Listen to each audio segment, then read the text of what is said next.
جہان علم کے چینل سے آپ کا میزبان ڈاکٹر حسن نواب آپ سے مخاطب ہیں۔ اب ہم آپ کو ایک اور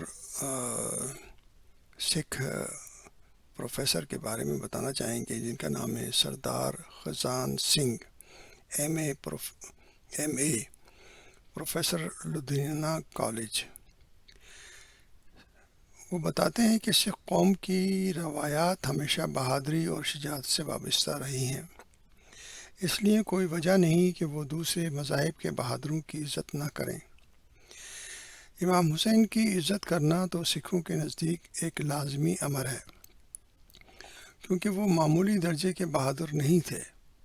انہوں نے کربلا کے میدان میں ایک مٹھی بھر ساتھیوں کے ہمراہ ہی ٹڈی دل لشکر کا جس پامردی سے مقابلہ کیا، وہ بڑی سے بڑی مشکل کو جس طرح ہنس کھیل کر برداشت کیا، اس نے ان کا مرتبہ اس قدر بلند کر دیا ہے کہ وہ بہادران عالم میں ممتاز جگہ پر فائز ہیں۔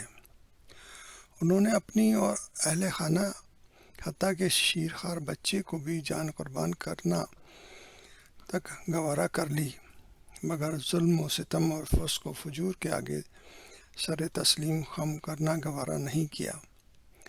انہوں نے حق کی خاطر بڑی مردانگی سے جنگ کی۔ کون کہتا ہے کہ وہ اپنے دشمنوں کے مقابلے پر شکست کھا گئے؟ شکست تو ان کے دشمنوں کو ہوئی جن پر آج ساری دنیا لعنت بھیج رہی ہے۔ فتح تو حضرت امام حسین کو ہوئی جن کی غلامی کا دعویٰ بڑے سے بڑے فرمانرواں عالم فخر سے کرتے ہیں۔